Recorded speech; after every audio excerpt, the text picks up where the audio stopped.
पर भयभीत होकर आंखें बंद किए खड़ी थी। उसने 5,000 सोने के सिक्के, ये शब्द सुनकर उस दिशा में देखा जहां से आवाज आई थी। नीलामी स्थल पर मौजूद हर इंसान की निगाहें दूर खड़े एक व्यक्ति पर टिकी हुई थीं। पहले तो शिजा को केवल एक गहरी छाया सी दिखाई दी, लेकिन जैसे जैसे लोगों की भीड़ रास्ता देने लगी और वो आदमी आगे बढ़ने लगा, उसकी छवि स्पष्ट होने लगी। उस आदमी की निगाहें शिजा पर जमी हुई थी।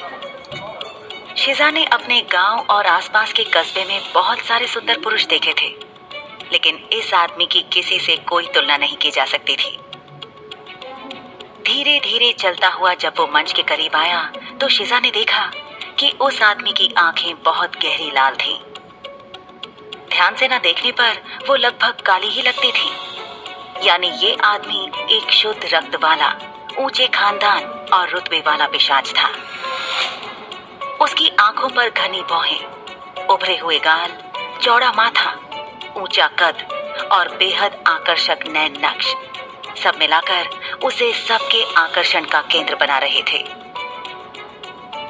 जैसे ही वो करीब आया, शिजा और उस आदमी की नजरें मिली।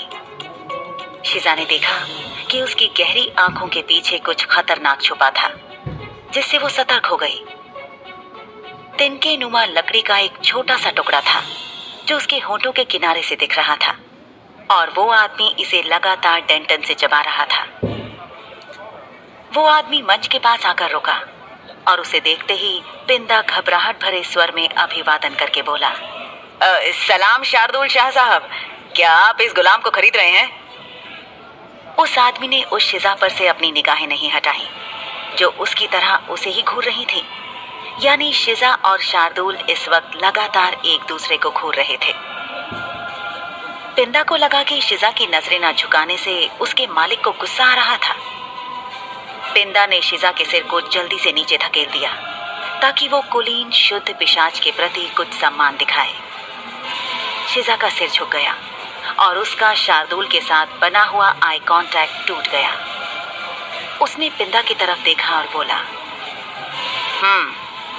1 घंटे में सोना आपको पहुंचा दिया जाएगा। पिंदा ने अपने हाथ के दबाव को शिजा के सिर पर बढ़ाया, जिससे उसका सिर और ज्यादा झुक गया। तकलीफ से शिजा के मुंह से चीख निकल गई। शार्दुल शाह तेजी से बिल्ली की तरह एक छलांग में मंच पर चढ़ा और पिंदा से कहा, इससे दूर रहें आप। अपने हाथ को शिजा के सिर से बिना हटाए पिंदा ने कहा, जी शाह साहब। पिंदा मन ही मन शिजा की बोली के बारे में सोच रहा था। पिंदा की खुशी का ठिकाना नहीं था। 5,000 सोने के सिक्कों में बिकी ये लड़की अचानक बहुत खास हो गई थी, क्योंकि पिंदा की हैसियत का कोई भी आदमी इतनी बड़ी रकम का सिर्फ सपना देख सकता था। वो ये सोचकर खुश था कि गुलाम खाने से उसे मिलने वाली दलाली की रकम काफी ज्यादा होने वाली थी, क्योंकि उसने एक गुलाम को 5,000 सोने के सिक्कों में बेचकर इतिहास रच दिया था। पिंदा अपनी सोच में गुम था कि शार्दुल की कड़क आवाज गूंजी, अपना हाथ मेरे सामान पर से हटाओ इसी वक्त। शार्दुल शाह को कोई भी बात किसी को भी 2 बार बताने की आवश्यकता नहीं थी। उसकी आवाज सुनते ही पिंदा ने अपना हाथ शिजा के सिर पर से फौरन हटा लिया। शार्दुल के रुख को भांपकर पिंदा ने कहा, शाह साहब, आप इसे मंच के पीछे ले जा सकते हैं। शिजा पर अब उस गंदे आदमी का हाथ नहीं रह गया था। उसने नजर उठाकर अपने खरीदार और पिंदा को देखा। पिंदा सामान्य कद का था, लेकिन जिस आदमी ने शिजा को खरीदा था वो काफी लंबा था। उसके सामने पिंदा बहुत छोटा नजर आ रहा था। सबसे कमाल की बात यह थी कि जो पिंदा सब गुलामों के साथ बदतमीजी करता था और उनसे जल्लादों की तरह पेश आता था, वो इस आदमी, जिसे सब शार्दुल साहब या शाह साहब कहकर पुकार रहे थे, उसके सामने सूखे पत्ते की तरह कांप रहा था। यानी पिंदा को डर लग रहा था। ये बात शिजा को पहले अच्छी लगी, लेकिन फिर उसके जहन में ख्याल आया कि जो पिंदा को डरा सकता है वो कितना खतरनाक होगा, और उसी खतरनाक आदमी ने शिजा को खरीद लिया है। ये सोच उसे और डराने लगी। शिजा अपने खरीदार से नजरें मिलाकर अपने लिए कोई मुसीबत खड़ी नहीं करना चाहती थी। वो चुपचाप नजरें झुकाए हुए खड़ी रही। तभी शार्दुल ने जो पोटली मंच के नीचे से उछाली थी और जिसे पिंदा ने लपक लिया था, उसे पिंदा के हाथ में देखकर उसकी तरफ इशारा करते हुए कहा, इस पोटली में 2000 सोने के सिक्के हैं, पेशगी समझकर जमा कर लो, बाकी सिक्के अभी कुछ देर में तुम तक पहुंचा दिए जाएंगे। शार्दुल शाह की तरफ देखे बिना पिंदा ने एक छोटी सी हंसी के साथ कहा, आप ऐसा ना कहें शार्दुल शाह साहब, आपको पूरे बाजार में सब जानते हैं, आपको पेशगी देने की जरूरत नहीं है, आप मंच के पीछे दाम चुकाकर इस गुलाम को ले जा सकते हैं। शार्दुल ने इस बात का कोई जवाब नहीं दिया। इसके बजाय उसने शिजा पर एक नजर डाली जो उसके सामने खड़ी थी। फिर शार्दुल ने अपने होठों में दबाई लकड़ी को चबाते हुए पिंदा को घूरा और बिना कुछ कहे वो पलट गया। मंच से नीचे कूदकर वो पीछे की ओर चल पड़ा और उसके पीछे पीछे उसका धुल-धुल सहायक कर्मा था, जो अभी अभी उसने जो कुछ भी देखा था उसके कारण बाकी लोगों की ही तरह हैरान था। पिंदा ने अपना गला खंखारते हुए भीड़ से कहा, ये लड़की तो बिक गई, लेकिन हमारे पास एक और जवान लड़की है जो इसी की तरह सुंदर है, आप निराश नहीं होंगे। शिजा को वापस मंच के पीछे ले जाया गया जहां से वो आई थी। अब वहां उसके अलावा बस एक औरत और कुछ पहरेदार ही बचे थे। ये वही उम्र में थोड़ी बड़ी औरत थी जिसे उसी के साथ यहाँ तक लाया गया था। शार्दुल के पीछे पीछे चलता कर्मा जब मंच के लगभग पीछे पहुंच गया तो कर्मा ने शार्दुल की तरफ देखते हुए कहा, शाह साहब। शार्दुल किसी सोच में गुम था, सो उसने कोई जवाब नहीं दिया। कर्मा के हिसाब से काला बाजार घूमते रहने या भटकने की जगह नहीं थी, और कम से कम उसके मालिक शाह साहब जैसे ऊंचे रुतबे वालों के लिए तो बिल्कुल नहीं।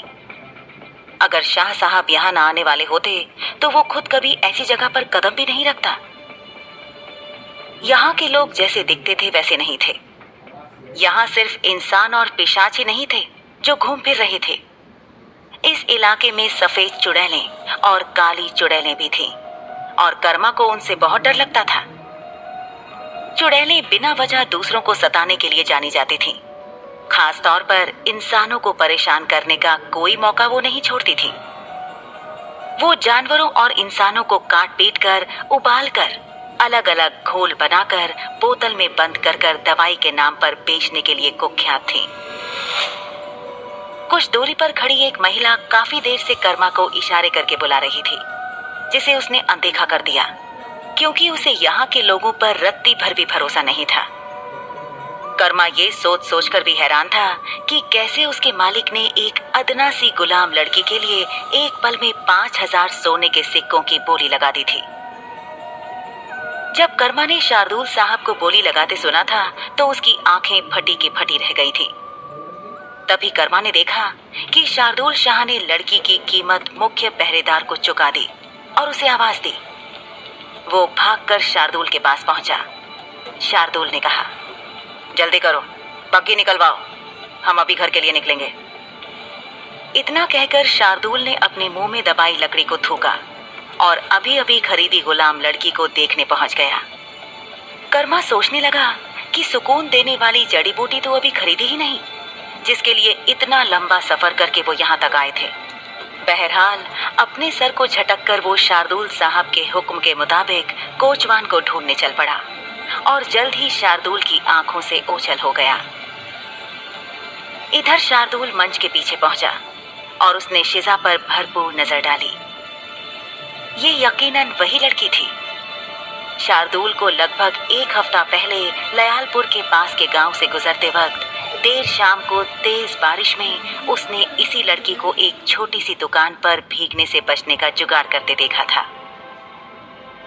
उस वक्त ये जैसी थी आज भी उतनी ही खूबसूरत थी। बस फर्क इतना था कि लंबे बाल उलझे हुए थे, जैसे कई दिनों से न ठीक से धोए गए हों और ना ही कंघी की गई हो। और उसने गांव में पहने कपड़ों की जगह आमतौर पर गुलाम खाने में पहने जाने वाला गंदा चोगा पहन रखा था। फिर शार्दुल की नजर उसके चेहरे पर पड़ी। मासूम सा चेहरा, रो रो कर सूजी आंखें जो इस वक्त जमीन पर टिकी थीं। उसके नाजुक गुलाबी होंठ अभी भी कांप रहे थे। ठंड से कांपती ये लड़की चुपचाप निढाल सी जमीन पर बैठी थी, बिना किसी भाव के। शिजा अपने चेहरे पर शार्दुल की जलती हुई निगाहों को महसूस कर सकती थी और वो चाहती थी कि वो उसे ना देखे। शार्दुल के बारे में कुछ नहीं जानती थी वो, और अब उसे समझ नहीं आ रहा था कि आगे क्या करना है। अंदर ही अंदर वो चिंतित थी कि उसके साथ क्या होने वाला है। शिजा ने जब गुलाम खाने में नीलामी स्थल से भागने की योजना बनाई थी तो उसने सोचा था कि ये आसान होगा, क्योंकि एक बार जब वो बिक जाएगी तो उसे पकड़ने के लिए कोई पहरेदार नहीं होगा। लेकिन अब ये उसे फिक्रमंद कर रहा था। जिस आदमी ने उसे खरीदा था वो कोई आम आदमी नहीं लगता था। तभी मुख्य पहरेदार वहां आया और अदब से सिर झुकाकर बोला, शाह साहब सलाम। लेकिन शार्दुल ने पहरेदार की उपेक्षा की और शिजा के ठीक सामने आकर खड़ा हो गया। शिजा ने अपने ठीक सामने चमड़े के कीमती जूतों की जोड़ी को देखा। उसने अपने सिर को ऊपर की ओर उठाया और धीरे धीरे बेहद उदास नजरों से अपने खरीदार शार्दुल शाह को देखा। शार्दुल की लाल आंखें शिजा को देखते ही चौड़ी हो गईं। शिजा के गालों पर सूखे हुए आंसू साफ नजर आ रहे थे।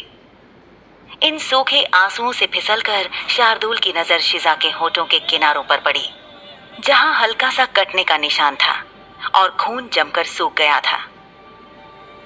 शार्दुल झुककर एक घुटना जमीन पर टिकाकर बैठा और अपनी उंगली को शिजा की ठोड़ी लगाकर शार्दुल ने उसके चेहरे को गौर से देखा और शिजा से पूछा, जख्म ताजा लग रहा है, ये तुम्हें किसने दिया? शिजा चौंक गई। इतने नरम लहजे में उससे पिछले पूरे हफ्ते में किसी ने बात नहीं की थी। उसका गला रुंध गया और शब्द उसके गले में फंस कर रह गए। उसने अपना चेहरा दूसरी तरफ घुमा लिया और उसकी आंखों से आंसू की गर्म बूंदें लुढ़क कर शार्दुल की हथेली पर जा गिरी, जो अब भी उसकी ठोड़ी के नीचे टिकी थी। शार्दुल ने उसका चेहरा अपनी तरफ किया और शिजा की आंखों में देखकर पूछा, तुम्हें यह जख्म किसने दिया? बोलो। शिजा के मुंह से सिर्फ इतना निकला, नीलामी करने वाले आदमी ने, शायद पिंदा नाम है। तभी नीलामी वाले मंच का सारा काम निपटाकर पिंदा वहां आ पहुंचा और शार्दुल के पास आ खड़ा हुआ। आदत से मजबूर पिंदा ने शिजा के बारे में भद्दी टिप्पणी करते हुए शार्दुल शाह से कहा, इस चिड़िया के भरपूर मजे लीजिएगा शाह साहब, बहुत हसीन है और अनछुई भी। वैसे आप अभी तक यहाँ हैं? क्या कोई और गुलाम भी खरीदने का मन है? आज का तो लगभग सारा माल बिक चुका है। शार्दुल ने भाव शून्य चेहरे के साथ कहा, क्या आपके पास कोई धारदार चीज होगी? शार्दुल के इतना कहते ही शिजा डर गई और पिंदा हंसते हुए बोला, जनाब इस गुलाम के कपड़े हटाना चाहते हैं? लीजिए, मेरी छुरी ले लीजिए। शार्दुल ने पूछा, ये तीखी तो है ना? पिंदा ने जवाब दिया, बिल्कुल, मैंने खुद कल शाम ही इसकी धार तेज की थी। बहुत बढ़िया, लाओ मुझे दो ये छुरी। पिंदा ने अपना तीखा चाकू शार्दुल की तरफ बढ़ाते हुए शिजा को घूरा और उस पर फिर से सख्ती फप्ती कसी। इसके ठीक अगले ही पल शार्दुल ने छुरी को तेजी से हवा में घुमाया और पिंदा के सीधे हाथ की चारों उंगलियां जमीन पर थीं। अपनी उंगलियां काटने और त्वचा फटने के दर्द से पिंदा चिल्लाया। अपने पूरे हाथ में फैली जलन को महसूस करते हुए वो बोला, शाह साहब मुझे माफ करें। पिंदा को गिड़गिड़ाते और माफी मांगते देख शिजा भौचक्की रह गई। शार्दुल ने पिंदा से कहा, आपने मेरे खरीदे गए कीमती गुलाम को नुकसान पहुंचाया है, इस नुकसान की भरपाई आप कैसे करेंगे? अब शिजा को समझ आया कि शार्दुल शाह ने पिंदा का हाथ क्यों जख्मी किया और ये सोचकर उसका दिल कांप गया। पिंदा रोते हुए बोला, मुझे माफ कर दे शाह साहब, गलती हो गई। पिंदा वाकई काफी जोर जोर से रो रहा था, लेकिन मंच के आसपास लगी लोगों की भीड़ के शोर से उसका रोना इधर मंच के पीछे तक ही सुनाई दे रहा था। वैसे भी आज नीलामी के कारण काले बाजार में बहुत ज्यादा ही भीड़ भाड़ थी। पिंदा ने दया की भीख मांगते हुए अपना हाथ छुड़ाने की कोशिश की और बोला, मुझे मुझे अपनी गलती सुधारने का मौका दीजिए शाह साहब। शार्दुल ने कहा, तुम क्या वक्त को पीछे ले जाकर अपनी गलती सुधारोगे? तुम लोगों को गुलामों को सिर्फ खरीदना और बेचना होता है, ये काम है तुम्हारा। पर तुम लोग अपने मजे के लिए गुलामों से जैसा चाहे वैसा पेश आते हो, मनमाना बर्ताव करते हो। तुम गुलामों पर हाथ उठा सकते हो, पर वही दर्द तुम्हें दिया जाए तो बर्दाश्त नहीं कर सकते। तुम क्यों भूल जा। लाखों इंडियंस खेल रहे हैं पोकरबाजी ऐप पर। आपको किसका इंतजार है? Play on India's biggest poker platform and start winning big. Download the app from pokerbazi.com now. See you at the tables. This game may be habit-forming or financially risky. Play responsibly. जाते हो कि उनकी कीमत तुम लोग नहीं, अमीर चुकाते हैं। तुम लोग महज नौकर हो या ज्यादा से ज्यादा गुलामों का बिकने तक ख्याल रखने वाले नीचे दर्जे के मामूली पिशाच। पिंदा दया की भीख मांगता हुआ चिल्लाया, लेकिन शार्दुल दया शब्द समझता ही नहीं था। अगले ही पल शार्दुल ने पिंदा के जख्मी हाथ को एक पेड़ के तने से सटाया और छुरी पिंदा की हथेली से होती हुई पेड़ के तने में गहरी धंस गई। दर्द से पिंदा बिलबिला उठा और उसने मदद की गुहार लगाती निगाहों से मुख्य पहरेदार की तरफ देखा। मुख्य पहरेदार कहना चाहता था कि गुलामों को पिंदा के थप्पड़ मारने और शार्दुल शाह के पिंदा की उंगलियां काट देने में बहुत फर्क है, लेकिन मुख्य पहरेदार ने शार्दुल शाह के चेहरे पर गुस्सा देखकर अपनी जबान तक आए शब्दों को रोक लिया और सिर झुकाकर खड़ा हो गया। बाकी पहरेदार बचे हुए गुलाम लड़कों और उस ज्यादा उम्र की औरत को गुलाम खाने वापस ले जाने के लिए बैलगाड़ी में बैठने के लिए चल दिए। पिंदा ने चीख चीख कर रो रो कर माफी मांगी। शार्दुल ने पिंदा की हथेली में धंसी छुरी को हल्का सा घुमाते हुए शांत स्वर में कहा, तो क्या तुम अपनी हरकत पर शर्मिंदा हो? दर्द से बेहाल पिंदा चीखा, हाँ शार्दुल साहब, मैं बहुत शर्मिंदा हूँ, मुझे माफ कर दीजिए।